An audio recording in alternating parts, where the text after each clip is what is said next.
let's go. We'll start with, we were just talking about the ACC. So give me an overview on the ACC tournament. Of course, we know the story with North Carolina. Who do you like? And how about just an overview on the league this year? Well, the league's way down. I mean, if you look at KenPom, they're behind the Mountain West by some distance. As the sixth best league in the country, they're seventh, and it's the lowest they've finished since the KenPom database. And right now, you look at heading down the stretch, you say Virginia's fine, Miami's fine, Duke's fine. Everyone else kind of has a little bit of work to do. I think Pitt's going to be okay. NC State probably, but if NC State loses to Clemson in the ACC tournament, that'll be their third loss to Clemson, which is on the outside looking in right now. So they're going to be sweating on Selection Sunday as well. So there's a lot of kind of things going on right now in the ACC tournament. I think it's a real question to ask whether they have a top 4 seed, whether they have a second weekend NCAA tournament team. These are questions we haven't had about the ACC in a long time. And I know they were down last year too, and they ended up with obviously an incredible NCAA tournament performance and 2 Final Four teams and a team in a title game. There's nobody in this league right now that I would say has really any chance to make the national title game or the Final Four. There's just been so much inconsistency throughout. Even the top teams, I mean, Miami, Virginia, Duke, none of them are in the top 30 in some of these predictive rankings. And there are just a lot of questions about the teams in this league. Going into it, I think Miami's probably the best built for a tournament run, just like they were last year when they made the Elite Eight. They're experienced. They have shot makers. They have good guards. So I have my most faith in them. But there's 3, 4, 5, 6 teams heading into the conference tournament with a lot to prove. Jeff, first of all, I appreciate you joining us while your team is sweating out Dortmund at Stamford Bridge right now. I know it's a tight one. It's not going to be easy. It's Champions League. It's perfect timing. It's halftime. Okay, appreciate it. Real quickly, tonight, here in Las Vegas, WCC Final, St. Mary's taking on the Zags, who have owned this thing. Spokane South tonight's going to be another home game for the Zags. Zags are 2.5-point favorite here. Patrick and I came on the air, and I was saying this is going to be an interesting matchup because I thought Gonzaga could have won that game at St. Mary's earlier this year. How do you see the third game playing out now in the rubber match? I think Gonzaga has been a little bit underrated throughout much of the year. I think people are kind of writing them off. Oh, they're not as good as they've been in recent years, and that's true. But they still have the best offense in the country. They're the most efficient offense in the country.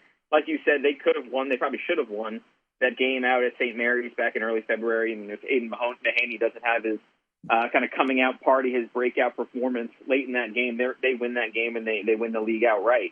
And then I think they kind of handled their business in the return game. St. Mary's made it close a little bit late, but I think Gonzaga was in control of that one for most of it. And so I give them the edge heading into it tonight. St. Mary's, I think a win here would kind of back up a little bit of some of their metrics that have really liked them all season. Top 10 in the net, top 10 in KenPom, top 10 in most of the predictive metrics all year. And I think a win today would, that gives them 2 over Gonzaga, a couple of solid performances in the non-league, and I think they could push for the top 4 seed on Selection Sunday. But I just think Gonzaga is playing really well right now. They're getting a lot of good production from guys not named Drew Timme. Julian Strother's played well. Nolan Hickman's had a couple of good performances lately. Anton Watson's coming on strong. So, I think they're starting to get contributions from guys outside of their star. And I think that bodes well for March. Again, their offense is elite again. And, people are going to say if they don't win the title, it's the same old Gonzaga. But this is a team that's been remarkably consistent for the last 20 years pretty much. And I see them kind of getting out of the first weekend again. It's funny, Amal Shah, who knows more than anybody about college hoops, and Jeff Borzello. Jeff and I have talked for years and years. You both say Gonzaga's a little underrated this year. Watch the 1 year that everybody's not completely obsessing over this team. They go and cut down the nets. That would be classic. As we will tell you quickly, breaking news here on Sharp Money. It's VSiN, the Sports Betting Network. Daniel Jones has signed a deal. I think it's a 3-year deal, 4. Amal Shah? And I apologize, Jeff, but $40 million per. 4 for Jeff, are you from the tri-state? For some reason, I remember you being from the tri-state area, Borzello. I'm from Long Island. I am a longtime Giants season ticket holder. So come on, help us with the breaking news. All the things we're talking about right now, they're all up my alley. Chelsea, Giants, college hoops. This is right in my wheelhouse. Okay. Oh, well, let me ask you then, as a Giants fan and somebody who works for ESPN, obviously reputable, are you happy with Jones returning to the team? I think it's a lot of money to give him. Oh, I love this guy. 40 per year puts him in the top, I think, 7 in the NFL in per year salary. And that I don't know if he's going to get to that level over the next 4 years. Now, I'd rather give him that money than give Saquon a long-term extension and tag Jones. I don't know if that would have been the They right just move. tagged Saquon, by the way, Jeff. They tagged Right. Saquon. I'm fine with that. I'd rather them do that than give him a long-term deal and tag Jones. But I'm really concerned about that money. I mean, it's $160 plus an extra $35 he can get, and so we could be talking about like a $50 million deal by the end of it. Well, that's good news. Interesting. You guys will be drafting back in the top 12. Don't worry about it. Stop it. Stop it. All right, Jeff Borzello. Houston. Can Houston win a national championship? I think they'd probably be the safest pick. You kind of shuffle through the teams if you're going to say, oh, who's going to win it all? And you can kind of nitpick pretty much every team. Alabama's kind of lost some of its luster. UCLA's got injuries. Purdue's fallen apart. Kansas, I mean, they're really good, but they'd also just lost by 15 to Texas. Houston, to me, is a team that's really they're not gonna have a bad game in the tournament. I don't think they're gonna kind of have one of those games where they just don't show up. They've lost only 2 games all year. One was at home to Alabama when Alabama was playing their best basketball of the season, and one was by one in kind of a fluke game against Temple. And so they just don't really have those down performances. They have an elite coach, they have an elite offensive rebounding team, and they play elite defense. With those 3 things, I just think it raises their floor. And then this year, they have legitimate NBA talent. I mean, Marcus Sasser is an NBA player. Jarris Walker is an NBA player. And so with those guys in the mix, I think they have that talent level needed that maybe they've been missing the last couple of years when they've had these other ingredients. They just haven't had those 2 or 3 elite players. This year, I think they have that. Love that breakdown of the Cougs there. I want to ask you about UCLA. Jaylen Clark getting an MRI. To me, Jaylen Clark is as good of as on-ball defender at 1, 2, or 3 potentially in college basketball. If he's unable to be healthy for UCLA, how much of an impact from your perspective does that have for the Bruins to make a potentially deep run? I think if he's healthy, they might be my pick to win it all.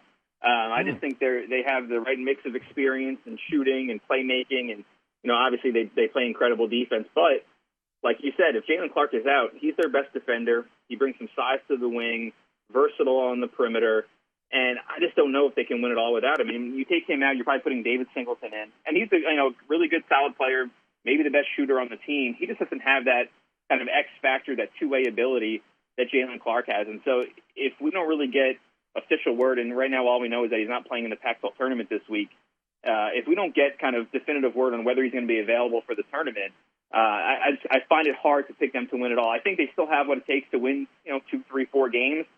I just don't know if they're going to win 6 games in 3 weeks without Jaylen Clark. Do you prefer Purdue or UConn? UConn. Purdue has hit a wall, and it's they're starting 2 freshman guards all season has been impressive. Fletcher Lawyer's been good. Braden Smith's been really, really good, given that he was hurt for his entire senior season of high school. But I think teams are starting to attack them defensively, and neither guy is an elite on-ball defender. And so if you're attacking them at one end, they don't have elite playmaking ability at the other end. It's I'm going to throw it into Edey. He's going to score a lot of the time, but now if your teams are kind of throwing different defenses at him, sometimes they're just letting him go to work and say, all right, you score your 30, but who else is going to beat us? Or they're throwing 2, 3 guys at him and forcing Fletcher Lawyer or Braden Smith or Mason Gillis or somebody else to make shots, and they're not doing it consistently anymore. And so I just think when you have those 2 guys, neither of them is an elite defender or an elite playmaker at the offensive end. I think they're just kind of getting bogged down in half-court games. And again, I mean, Edey's the best player in the country, but again, he's a center. He's going to score 2 pointers. He's not going to get hot from 3 and make 8 or 9 threes and kind of carry Purdue. I think if they run into like an Arkansas in a 2-7 or a 2-10 or a 1-9 type of game, I think that's the type of team that can beat them in the second round and send Purdue packing early. I really have concerns about kind of that lack of elite athleticism and quickness on the perimeter. Like that point you made there about Purdue potentially being a weakness. We've got about 30 seconds. 3 teams at 30-1, TCU, Marquette, and Tennessee. Which one of these 3 teams can make the deepest run in your opinion? Give me TCU. It's kind of surprising me that they have the same odds as Tennessee and Marquette, but fully healthy. Mike Miles is an incredible guard. He can get his own shot. If they can force turnovers, get out in transition, I think they can beat anybody in the country, and I think that they have what it takes to make a Final Four. And if they're making shots, it's been a kind of an issue for them this season. Go to VSiN.com/subscribe to become a VSiN Pro subscriber today.